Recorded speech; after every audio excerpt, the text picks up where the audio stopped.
Assalamualaikum warahmatullahi wabarakatuh. Waalaikumsalam warahmatullahi wabarakatuh. Bismillahirrahmanirrahim. Alhamdulillahi rabbil alamin. Wassalatu wassalamu ala asyrafil mursalin, imamil muttaqin, sayyidil ghurril muhajjalin, wa ala alihi wa ashabihil mujahidin at-tahirin, amma ba'du.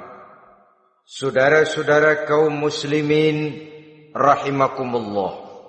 Satu hari ketika seorang ulama besar bernama Al-Imam Al-Faqih Abu Lais tengah berjalan-jalan di dekat kota Basrah, berkelumpulah sekelompok orang di dekat beliau. Mereka datang mengajukan satu pertanyaan. Imam, kami ingin bertanya. Di dalam Al-Quran itu Allah Subhanahu wa ta'ala menjelaskan, Ud'uni astajib lakum. Berdoalah kepadaku, aku akan jawab doamu. Mintalah kepadaku, aku kabulkan permintaanmu. Itu dan begitu janji Allah di dalam Al-Quran. Kami, kata orang-orang tadi, sudah lama berdoa kepada Allah. Tapi kenapa sampai sekarang doa kami ini belum dikabulkan? Katanya, Ud'uni astajib lakum. Kalau kamu berdoa, aku jawab, aku penuhi, aku kabulkan doamu. Itu janji Allah. Kami sudah lama berdoa pagi, sore, siang, malam. Nyatanya sampai sekarang doa kami belum dikabulkan. Ini bagaimana? Apa ayat Quran salah? Apa Tuhan lagi lempengan gak denger?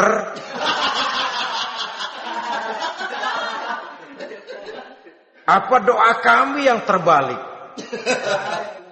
Kelihatannya sepele saja ini. Doa tidak didengar oleh Allah. Permohonan tidak dijawab, tidak dikabulkan oleh Allah. Tapi sebenarnya kalau kita mau merenung, kemalangan apa yang paling besar dalam kehidupan ini? Selain daripada kalau permohonan dan doa kita sudah tidak dihiraukan oleh Allah. Artinya hidup sudah tidak diopeni oleh Allah. Jangankan Allah, saudara-saudara, kita nggak diopeni sama mertua saja bingung. Ini mertua diem aja, kalau saya salah apa salahnya, kalau ada yang dikepengenin apa kepengenannya, boyak ngomong kenapa diem begitu. Ini tidak diopeni oleh Allah. Kemalangan apa yang lebih malang selain daripada kalau doa tidak didengar oleh Allah? Itu sudah kemalangan yang paling malang, lebih malang dari kota Malang saya kira.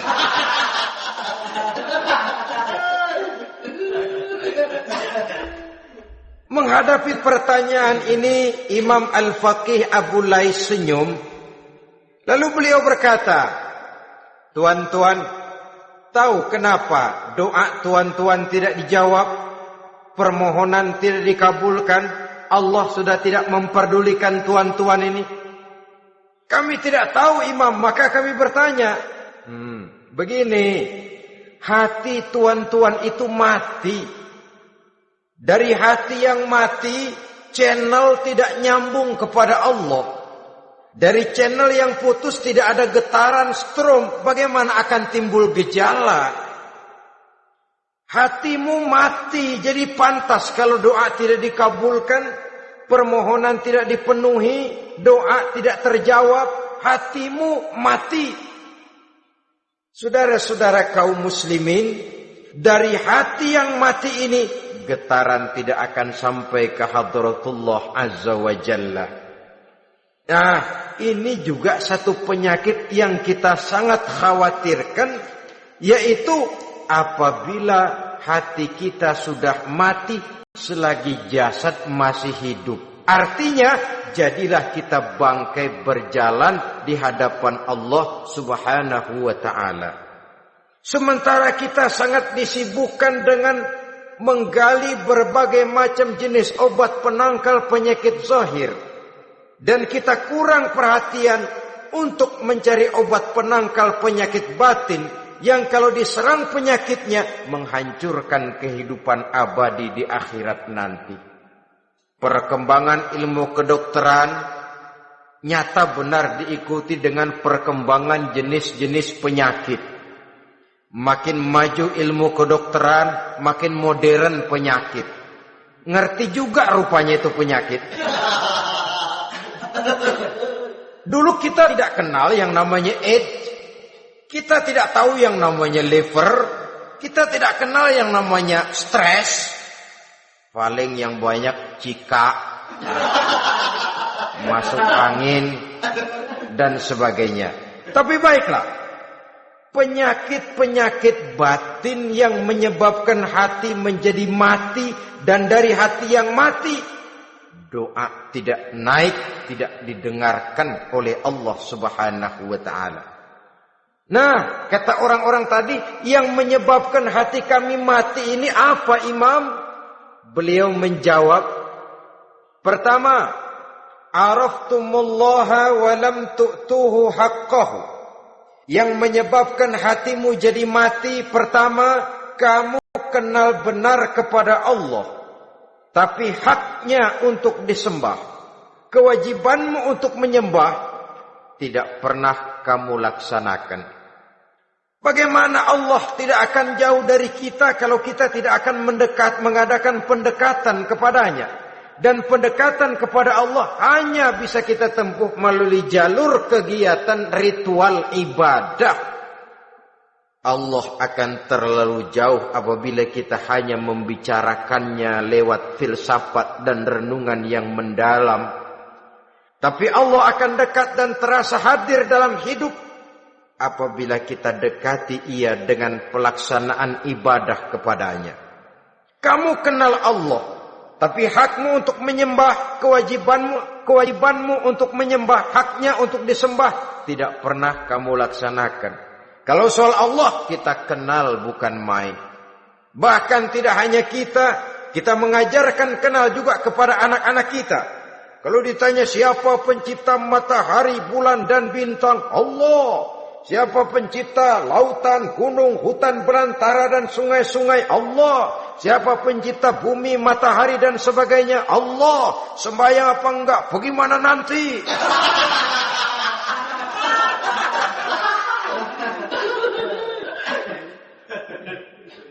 Tanpa pendekatan, Allah akan jauh. Apabila Allah jauh, maka doa tidak akan didengarkan olehnya. Oleh sebab itu, logika mengajarkan kepada kita, berpayahlah dulu, wa mal ladzatu illa ba'da ta'ab, innama al-usri yusra. Di balik kesulitan menunggu kemudahan. Nikmat baru akan terasa, kelezatan hidup baru akan terasa setelah kita jerih payah banting tulang peras keringat. Rasanya memang lebih nikmat sepotong singkong hasil cucuran keringat sendiri ketimbang roti dijejelin orang. Ini berarti kita ingin mohon pertolongan kepada Allah. Sementara dengan Allah sendiri kita jauh. Sama saja dalam kehidupan kita analoginya, saudara-saudara. Orang tidak kenal kepada saudara. Tahu-tahu jauh dari saudara. Tahu-tahu datang mau minjem duit. Apa kesan saudara? Enak aja, kenal enggak, dekat enggak, datang-datang mau minjem duit. Emang duit percetakan bapak lu?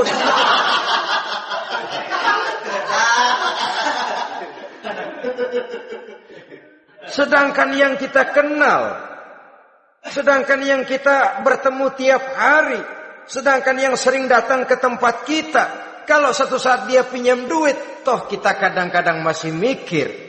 Apalagi datang nggak pernah, berkunjung nggak pernah, ngobrol nggak pernah. Apalagi Kenal juga enggak pernah. Datang-datang mau minta. Macam apa? Datang nemuin Tuhan setahun 2 kali. Idul Fitri, doang Idul Adha. Doa cerewet banget. Apa aja diminta.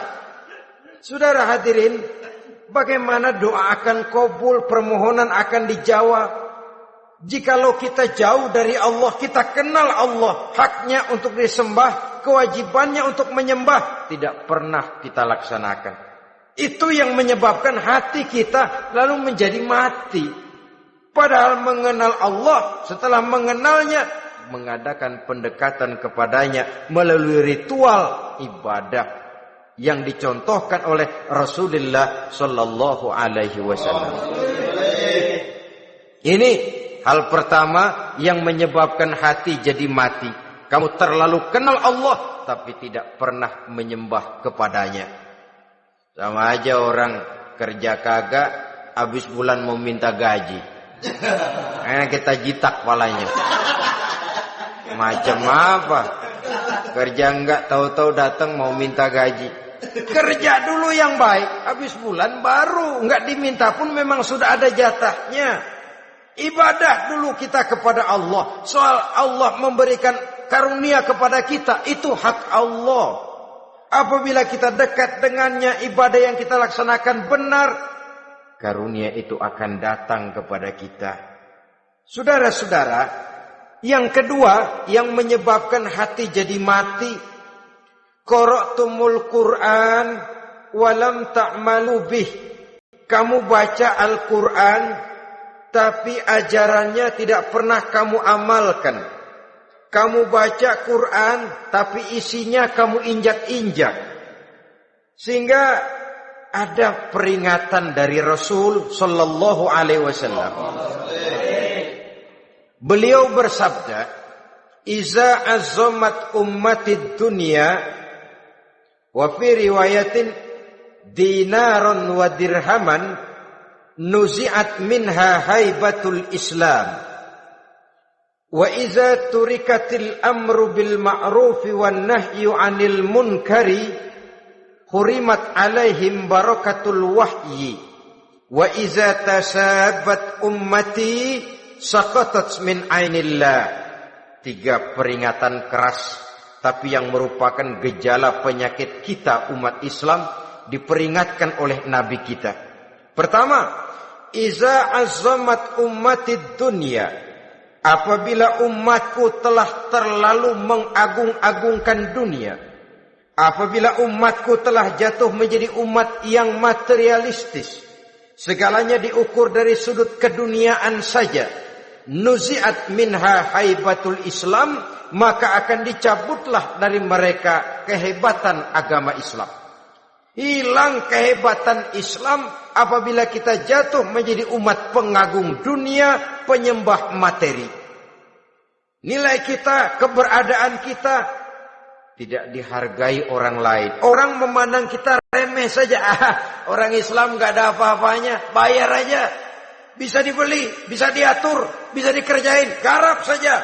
Nuzi'at minha haibatul Islam, hilang dari mereka kehebatan Islam ini. Kenapa? Mereka telah mengagungkan dunia dan menjadikannya sebagai tujuan. Padahal dunia cuma alat. Materi cuma alat. Harta cuma alat. Yang kedua, wa iza turikatil amru bil ma'rufi wan nahyu 'anil munkari hurimat 'alaihim barakatul wahyi. Apabila telah ditinggalkan amar ma'ruf dan nahyi munkar, maka hilanglah keberkahan wahyu. Ini yang ada hubungannya dengan masalah kita. Kita baca Quran, kita tidak amalkan isinya. Bagaimana hati tidak jadi mati? Amar ma'ruf dan nahi munkar ditinggalkan orang, hilang keberkahan wahyu. Pada saat itu boleh jadi Quran ada, tapi cuma tinggal tulisan saja. Islam ada, cuma tinggal sekedar nama saja. Diseminarkan, disimposiumkan, dimuktamarkan, tapi tidak dijabarkan dalam kehidupan sehari-hari. Apabila amar ma'ruf dan nahi munkar telah ditinggalkan orang, hilang keberkahan Quran. Akibatnya apa? Apabila amar ma'ruf tidak lagi digalakkan orang, nahi munkar tidak dilaksanakan orang, lalu orang menilai sesuatu menurut seleranya sendiri. Mana yang ma'ruf, mana yang munkar, tidak ada lagi patokan utama. Kalau baik kata otaknya, dia kerjakan. Tidak baik menurut otaknya, dia tinggalkan. Agamanya adalah otak, berhalanya adalah akal. Akhirnya umat kehilangan pedoman. Tidak lagi jelas mana batas yang ma'ruf, mana batas yang munkar. Dalam kondisi sedemikian, akhirnya akan terjadi penjungkiran nilai. Paling celaka nantinya, yang ma'ruf malah dianggap munkar, yang munkar malah menjadi ma'ruf. Peringatan ketiga dari Nabi, wa iza tasabat ummati saqatat min ainillah. Apabila umatku sudah saling berbantahan, apabila umatku sudah saling caci memaki, saqatat min ainillah, jatuhlah mereka dalam pandangan Allah Subhanahu wa taala. Hilang wibawa umat yang sudah saling mencaci maki, saling menjatuhkan, saling gasak, gesek, gosok. Justru agama menganjurkan kita ini saling asah, asih, asuh. Kadang yang kita praktekkan, kita ini saling gasak. Yang kedua, saling gesek. Yang ketiga, saling gosok. Gasak, gesek, gosok. Kacau kita ini. Saling gasak, menjegal kawan seiring, menggunting dalam lipatan. Saling gosok, fitnah sana, fitnah sini. Saling gesek, sikut kiri, sikut kanan. Tidak peduli orang lain luka dan sebagainya. Yang penting dia bisa nangkring. Jatuh kita dalam pandangan Allah apabila umat sudah saling mencaci maki. Maka kita kembali kepada persoalan. Hal kedua yang menyebabkan hati jadi mati, qara'tumul Qur'an walam ta'malu bih. Kita baca Al-Quran tapi ajarannya nyaris tidak kita amalkan di dalam kehidupan kita. Akibatnya hati lalu jadi mati. Itu yang kedua. Yang ketiga yang menyebabkan hati jadi mati dan doa tidak terjawab, idda'aitum annakum min ummati Muhammadin sallallahu alaihi wasallam wa lam ta'malu bi sunnatihi. Kamu mengaku, kamu memproklamirkan diri sebagai umatnya Nabi Muhammad, tapi sunnahnya tidak pernah kamu amalkan. Malahan perkembangan paling akhir, bukan saja tidak mau mengamalkan sunnah, malah mengingkari sunnah. Inna lillahi wa inna ilaihi raji'un. Oh, Nabi Muhammad itu manusia biasa seperti kita. Sebagai manusia dia bisa salah. Dan ternyata hadis banyak yang palsu. Yang otentik cuma Quran. Selebihnya adalah sejarah. Tidak ada itu sunnah. Langsung saja kepada Quran. Oh, hadis itu bukan sumber hukum. Oh, tidak perlu mengamalkan sunnah. Saudara-saudara kaum muslimin, mengaku kita umat Nabi, tapi sunnahnya kita campakkan, tidak kita amalkan. Setelah tidak kita amalkan, kita campakkan. Setelah kita campakkan, kita ingkari pula. Inna lillahi wa inna ilaihi raji'un. Bagaimana hati tidak jadi mati? Kalau siang malam kita memproklamirkan diri sebagai umat Nabi Muhammad, sementara sunnahnya kita campakkan, kita abaikan, dan kita ingkari dia. Sunnah itu. Padahal jikalau sekarang kita mengenal Islam, jikalau kita sekarang mengerti halal haram, tahu hak batil, bisa memilah dan memilih antara yang ma'ruf dengan yang munkar, itu utamanya adalah karena jasa Nabi Muhammad sallallahu alaihi wasallam. Yang dari generasi ke generasi dilanjutkan oleh para sahabat, oleh tabi'in, oleh tabi'it tabi'in, terus oleh para ulama-ulama sampai kepada kita sekarang ini. Walaupun beliau hanya berfungsi sebagai penyampai, tapi kepribadiannya dijadikan model oleh Allah Subhanahu wa taala di dalam kita melaksanakan kehidupan beragama. Bahwa beliau manusia seperti kita, memang dalam arti unsur biologisnya ya manusia, punya darah, punya daging, punya hati, punya perasaan, bisa sedih, bisa gembira, tetapi beliau itu termasuk basyarun la kal basyar, manusia yang tidak seperti manusia pada umumnya, punya spesifik, dan itu wajar sebagai seorang rasul pilihan Allah, apalagi merupakan rasul pilihan dari sekian puluh pilihan. Bahwa jamrud itu batu memang, tapi nilainya kan berbeda dengan batu kolar. Satu truk batu kolar dengan barangkali segenggam batu jamrud, nilainya tentu jauh lebih mahal batu jamrud. Kalau soal batunya, sama batunya, tapi nilainya berbeda karena esensinya berbeda. Kita manusia, Nabi Muhammad juga manusia, sama manusianya memang, tapi kualitasnya, nilainya tentu jauh panggang daripada api.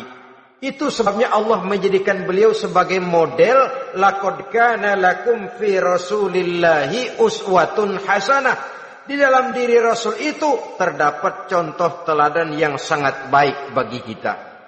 Oleh karenanya, pada pertemuan kali ini, apabila kita konsekuen mengaku umat Nabi Muhammad, marilah konsekuen juga menegakkan sunnahnya.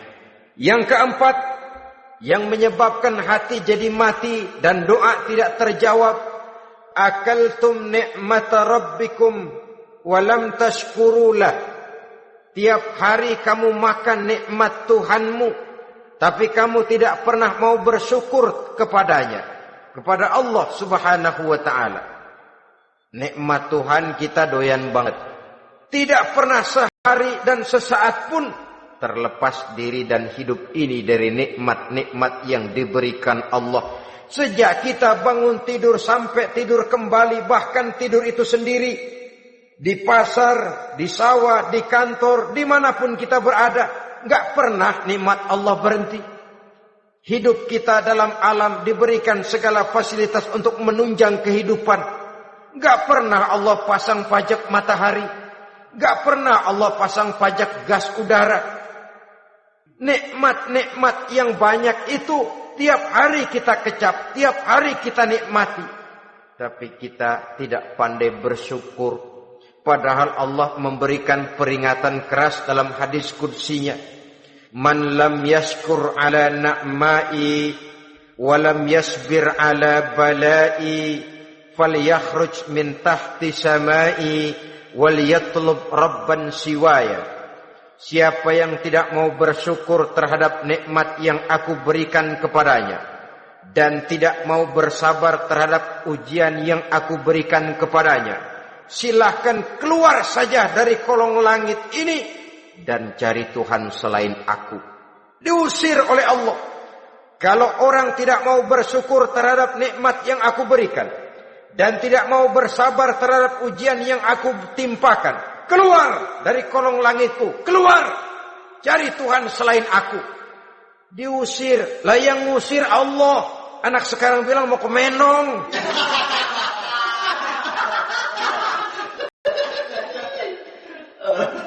Kalau diusir kita dari Jakarta, masih bisa pindah ke Bandung. Diusir kita dari Bandung, bisa pindah ke Jogja, Solo. Diusir kita dari Indonesia, bisa pindah ke Singapura, Malaysia. Diusir dari kolong langit, mau cari langit mana lagi? Kalau kau tidak mau mensyukuri nikmatku, tidak sabar terhadap ujian yang aku berikan kepadamu, keluar saja, keluar dari kolong langitku ini, cari Tuhan selain aku. Kalau istilah kita mah Tuhan, jengkel banget udah itu.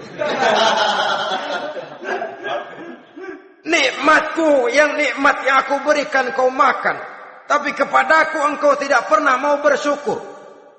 Saudara-saudara kaum muslimin rahimakumullah, wajar.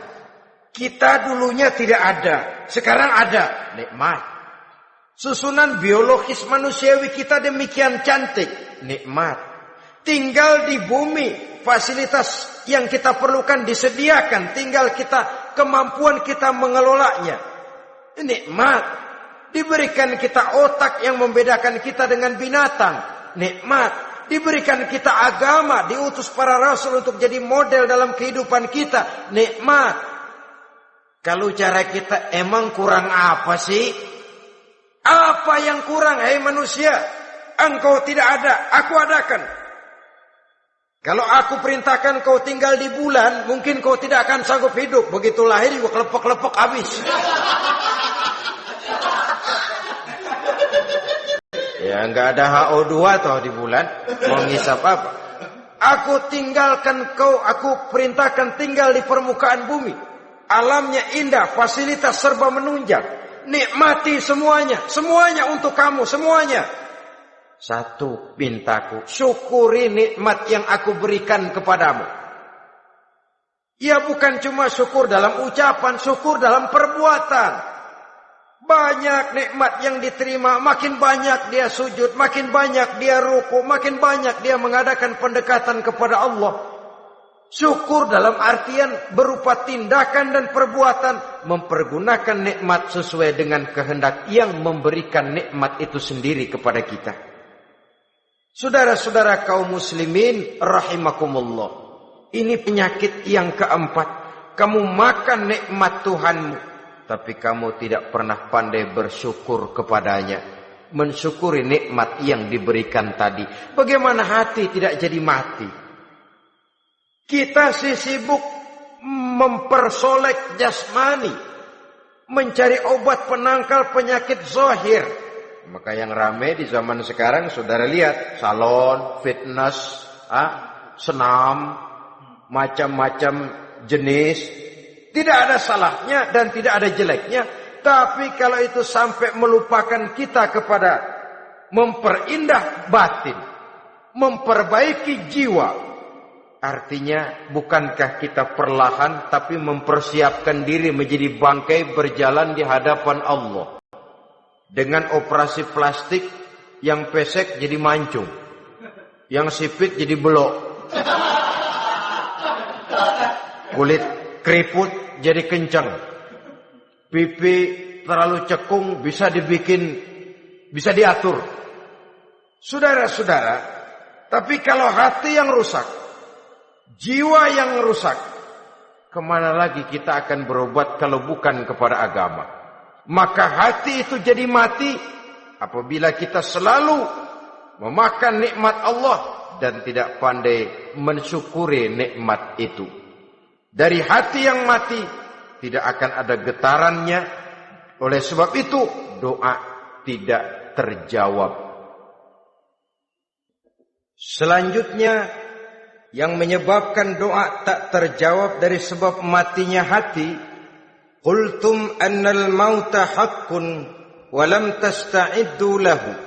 Kamu berkata, kamu yakin bahwa mati adalah sesuatu yang benar, tapi kamu tidak pernah punya persiapan untuk mati.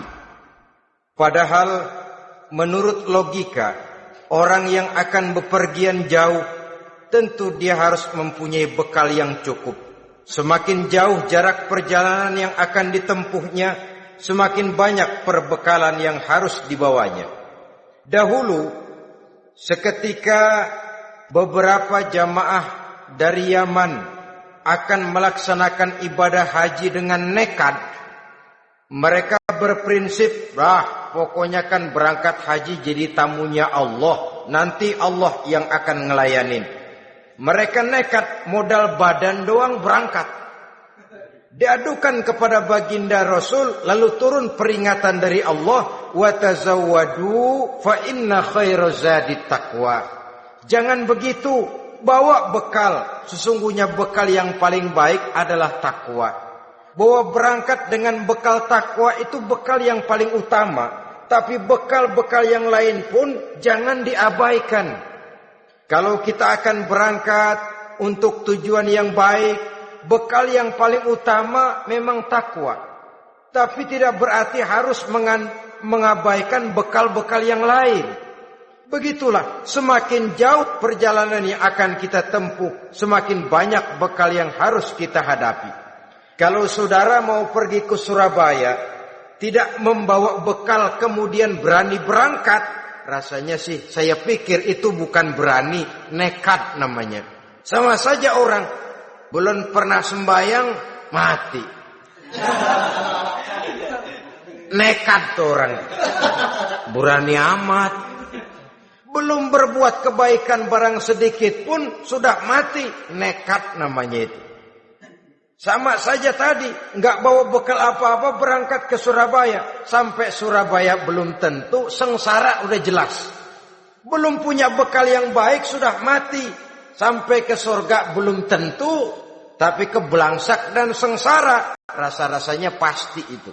Oleh karena itu, kalau kita yakin mati sesuatu yang benar, sesuatu yang pasti datang menimpa, maka hendaklah kita mempersiapkan bekal.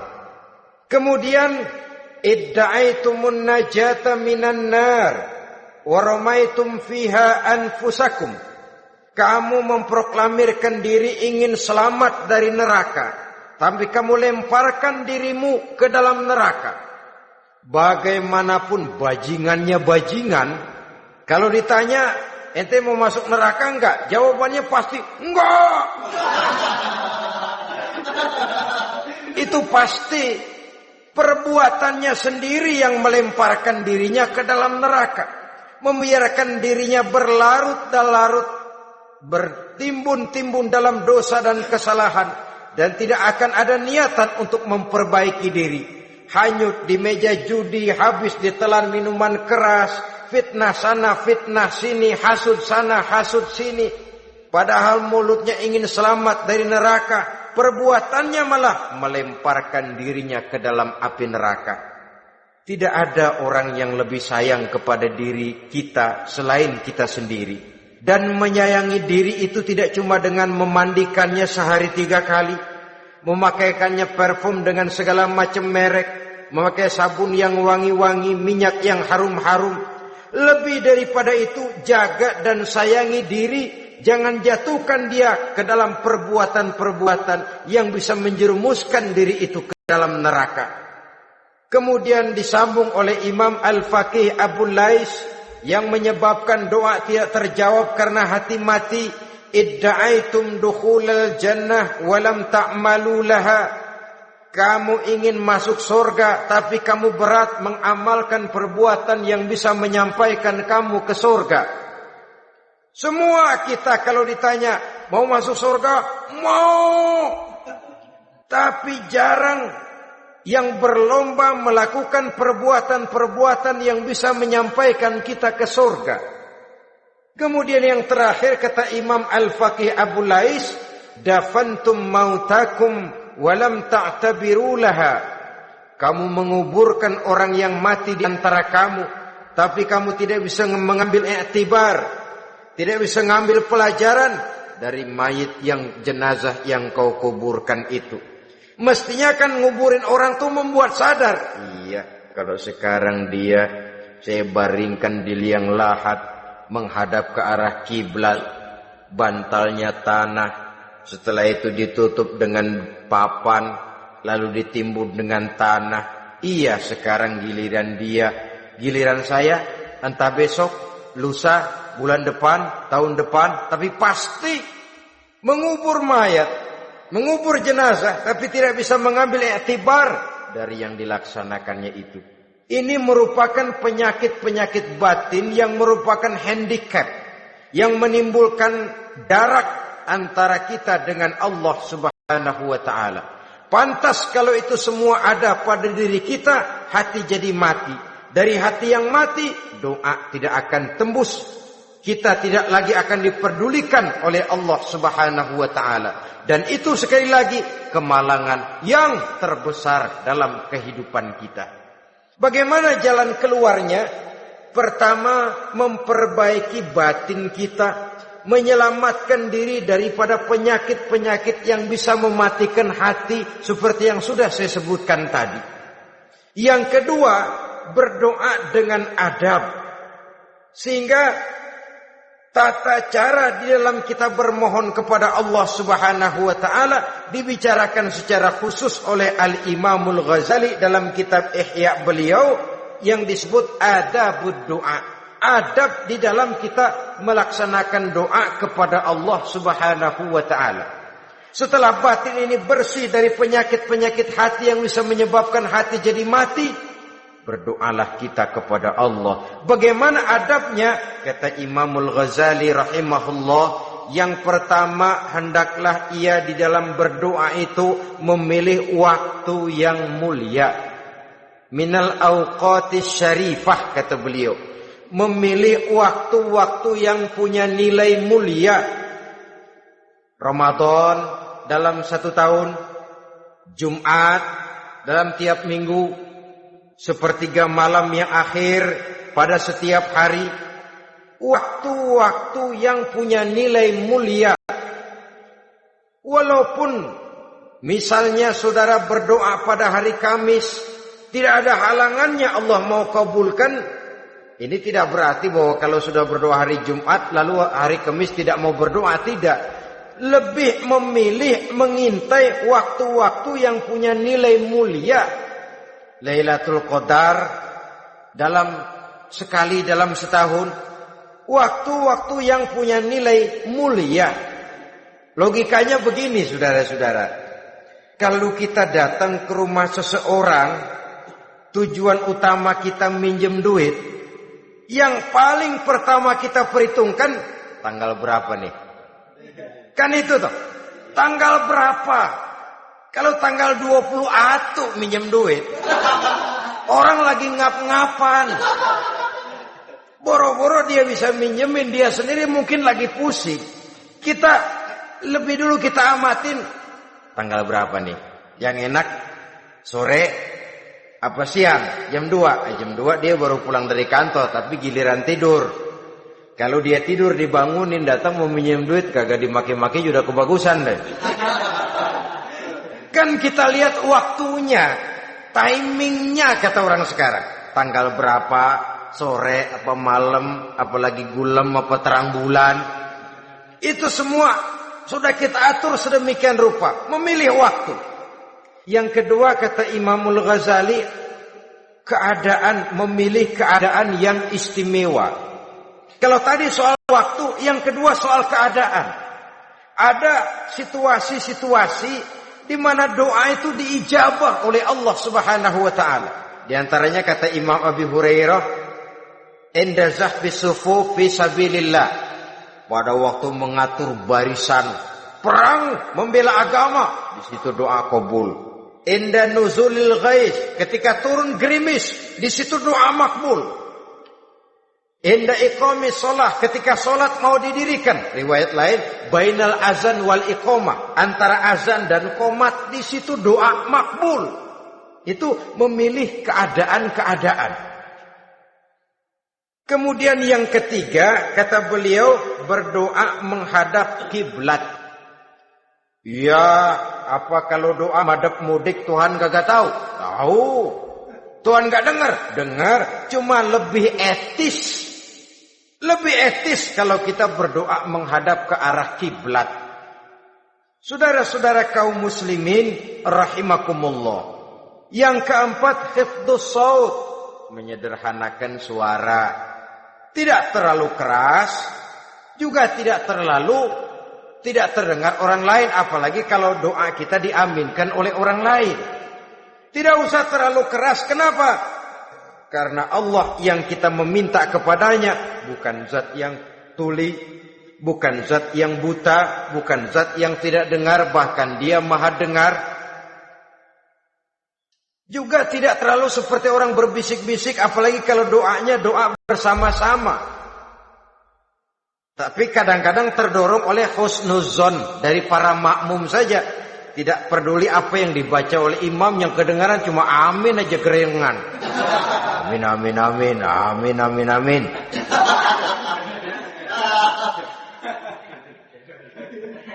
Juga tidak terlalu keras. Seperti orang berdoa, seperti orang pidato. Saudara-saudara kaum muslimin rahimakumullah. Yang kelima, alla yatakallafa saja' fid du'a. Dalam berdoa, kalau istilah kita, jangan nyelongcong. Suja' ini menunjukkan sikap berani kepada Allah. Misalnya ada orang berdoa, ya Allah ampunilah saya kalau engkau mau. Kalau Allah mau. Kasihanilah saya ya Allah kalau engkau mau. Itu doa orang songong. Atau sama saja, ya Allah berilah saya rezeki dikit aja. Emang kenapa pakai begitu? Allah yatakallafa saja fid du'a. Yang keenam kata Imamul Ghazali, at-tadarru' wal khusyu'. Dengan tadarru' dan khusyuk, dengan sikap tawadu, benar-benar ya seperti kita lah kalau datang memang menghajatkan pertolongan dari seseorang, segala action kita atur supaya hajat kita itu kabul, kan begitu. Kadang-kadang istilah orang kalau perlu ngesor mah ngesor dah, yang penting permintaan dikabulkan, gitu saja.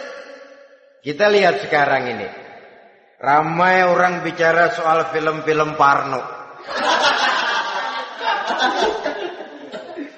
Kelihatannya pendatang-pendatang baru, pokoknya asal bisa main dah, bugil ya bugil dah. Yang penting nyohor, bisa tampil. Walaupun dalihnya semua sama, mula-mula cuma iseng. Adegan panas bagaimana? Kalau tuntutan skenario apa boleh buat? Apa boleh buat? Emang nggak bisa milih. Setelah film beredar baru saya juga jijik ngelihat, ya tadi kemana waktu bikin?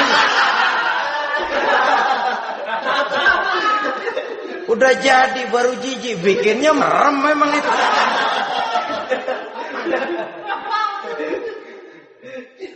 Tapi ada satu analogi, asal bisa main, asal bisa tampil di layar, apa saja jadi taruhan sudah. Bugil ya bugil dah. Enggak soal dah. Pokoknya bisa main, tampil, nyohor. Masuk koran. Udah seperti kata-kata orang Arab. Bul ala zamzam fatu'raf. Kalau pengen terkenal, kencingin sumur Zamzam. Artinya apa? Bikin yang aneh-aneh. Yang orang gak kerjain, ntar ngetop. Yang ngetop lempengan jeleknya. Sumur Zamzam dikencingin, kan nyohor itu. Sedunia orang kenal. Kenapa? Gila. Saudara-saudara kaum muslimin rahimakumullah, sangat kita sayangkan kalau lalu orang berlomba-lomba dengan cuma modal paha mulus, wajah cantik, dimauin apa saja mau, lalu bisa tampil. Akibatnya yang jadi korban adalah anak-anak kita. Disuguhi tontonan-tontonan yang meracuni jiwa mereka. Walaupun akibatnya barangkali ya lain, seperti band orkes dengan film memang akibatnya tidak langsung ya. Kalau band orkes akibatnya langsung, dia bisa berantem di tempat lokasi. Film orang nonton tahu dia di tempat itu, bukan di tempat itu dia praktek, pulang jadi pikiran dia. Tadi serem ya, ntar kalau ada kesempatan kita praktek. Ntar ngancemnya itu yang gak enak. Tapi yang saya analogkan dengan persoalan kita, tingkah pola artis apapun dilakukan asal bisa main. Nah itu tuh, asal dapat kesempatan acting. Dalihnya ya tuntutan skenario lah, iseng lah, macem-macem lah. Tapi yang jelas satu target, saya harus dapat kesempatan main. Untuk sampai ke situ, cara apa saja harus saya tempuh. Tidak peduli harus menginjak-injak norma dan budaya bangsa yang luhur. Tidak peduli harus bertentangan dengan kaidah agama. Tidak peduli hasilnya meracuni umat masyarakat, terutama generasi muda. Yang penting kan ngetop. Saudara-saudara, baiklah ya, itu soal lain. Tapi soal kita ialah at-tadarru wal khusyu'. Bermohon kepada Allah dengan tadarru', khusyuk dan tawadu. Seperti kalau kita mau bermohon kepada seseorang, kita merendahkan diri. Pak, saya memang orang gak mampu, Pak. Utang saya udah selebar kampung, Pak. Anak udah 16 seperempat. Apa saja kita meratap, menghibah, mengeluh, merintih, ujungnya kan yang penting gue pinjam duit dapet dah. Apa kayak diomongin, pokoknya pulang bawa duit, itu saja. Itu strategi manusiawi. Kalau ini kita adakan konteks, oh iya, kepada Allah lebih lagi kita tadarruk, khusyuk, tawadhu. Doa dengan tawadhu, sebab kita akan bermohon kepada yang serba maha.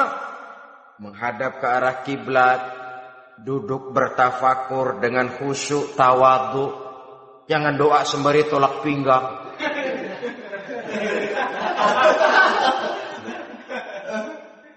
Yang ketujuh kata Imamul Ghazali, ayyujzimad du'a wa yuqina bil ijabah. Hendaknya dia menjazamkan doanya itu. Dan yakin bahwa doanya akan dikabulkan oleh Allah. Sebab kata Nabi, innallaha la yaqbalu du'aan min qalbin ghafilin lahin. Allah subhanahu wa ta'ala tidak akan menerima doa dari hati yang lalai dan main-main. Doa ke orang ogah-ogahan.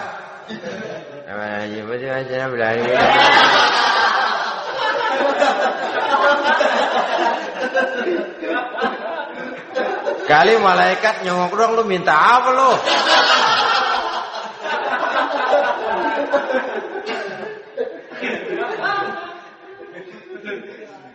Seperti tadi itu, kita datang mau minjem duit sama orang, ngomongnya ogah-ogahan. Pinjam duit dikasih syukur enggak, ya udah. Ya enggak dikasih sudah. Kenapa? Mintanya begitu. Enggak serius dan enggak yakin bahwa doanya akan dikabulkan. Kalau kita sudah punya keyakinan, jangan-jangan doa saya enggak diterima Allah. Enggak. Kata Allah, ana inda zanni abdi bi. Aku sih bagaimana menurut sangka hambaku kepadaku saja. Kalau sangkanya baik, aku baik. Kalau sangkanya doanya dikabulkan, aku kabulkan. So itu doa harus dengan pasti dan harus dengan yakin doa itu akan dikabulkan dan meluruskan harapan, membenarkan cita-cita, meluruskan maksud apabila doa itu dikabulkan oleh Allah Subhanahu wa taala. Saudara-saudara, oleh karenanya jangan doa setengah hati. Jangan berdoa sambil main-main. Apalagi menghadap kiblat dengan dua tangan terangkat sebagaimana dicontohkan oleh Rasulullah sallallahu alaihi wasallam. Bahwa berdoa tanpa mengangkat kedua tangan pun Allah tahu. Allah dengar. Tapi kelihatannya kurang serius. Seolah-olah terserah ada Tuhan, mau dikasih ya kasih, enggak ya udah. Seolah-olah kita tidak serius dalam berdoa. Kemudian yang berikutnya kata Imamul Ghazali, ayyaftatahad du'a bi zikrillah fala yabda'u bisu'al. Hendaknya dia mulai berdoa itu dengan menyebut nama Allah, berzikir kepada Allah, fala yabda'u bisu'al, jangan langsung memulai dengan permintaan. Ini tata krama etisnya. Sama juga orang kirim surat, salam sejahtera kami haturkan. Padahal mah enggak ada itu juga enggak apa-apa. Itu kan maksud mukaddimah saja. Besar harapan kami semoga Bapak dan keluarga di sini pun berada dalam keadaan sehat walafiat. Selanjutnya kami telah dengar dari berbagai teman tentang kedermawanan Bapak, tentang bantuan Bapak di berbagai bidang yang menyangkut sosial pendidikan. Sehubungan dengan itu maka kami bermaksud mengajukan permohonan. Baru masuk itu mah 15 kalimat kesonoin, urusan lain. Intinya sehubungan dengan itu kami bermaksud memohon kepada Bapak. Kita mulai, salam sejahtera kami haturkan, bersama ini pula kami, macam-macam lah. Sama juga seperti tadi itu, kita datang mau minjem duit, datang karena kita tahu datang habis bulan, malam terang bulan, udaranya sejuk, ngobrol lah kita, dapet teh. Apa kabar Pak? Baik. Aduh Bapak sih, untung dah Pak. kaya, pemurah lagi. Saya tahu Bapak banyak nyumbang di mana-mana. Di Angon aja tuh orang di Angon.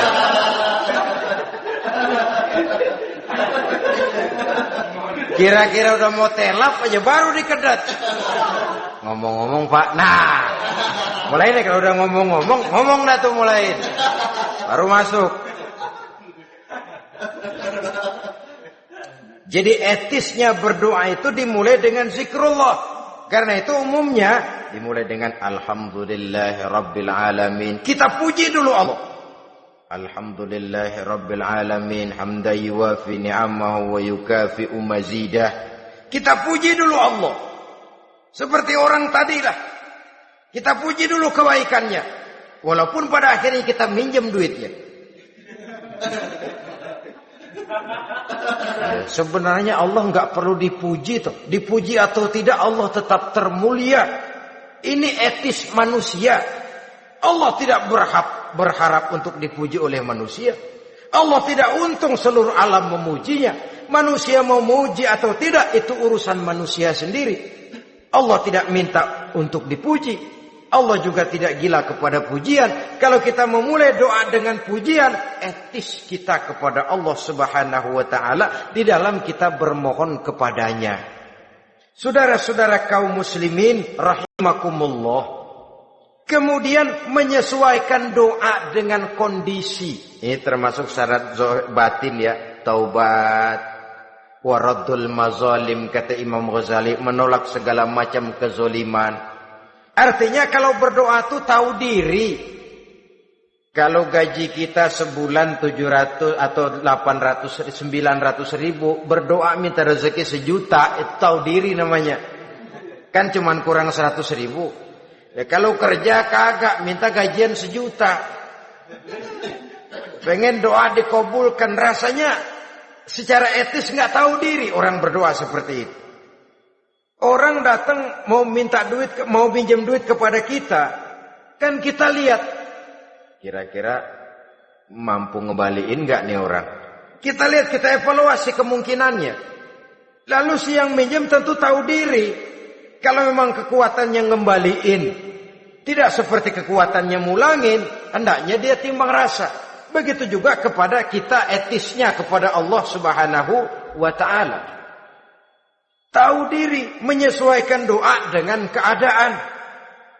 Kalau tidak ada gap terlalu jauh panggang daripada api, nanti nasibnya bagai si pungguk merindukan bulan.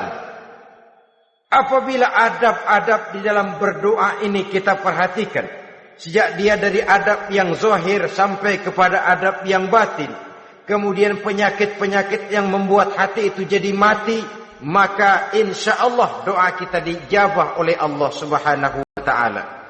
Dalam Al-Baqarah ayat 186 Allah Subhanahu wa taala menjelaskan, wa iza sa'alaka ibadi anni fa inni qarib ujibu da'watad da'i iza da'ani falyastajibu li wal yu'minu bi la'allahum yarshudun.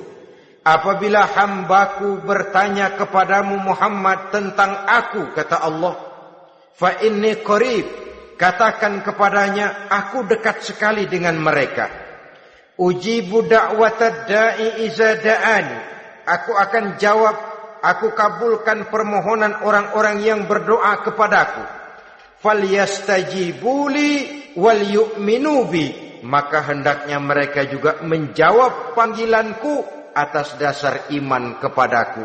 La'allahum yarshudun, semoga dengan ini mereka kelak mendapat petunjuk.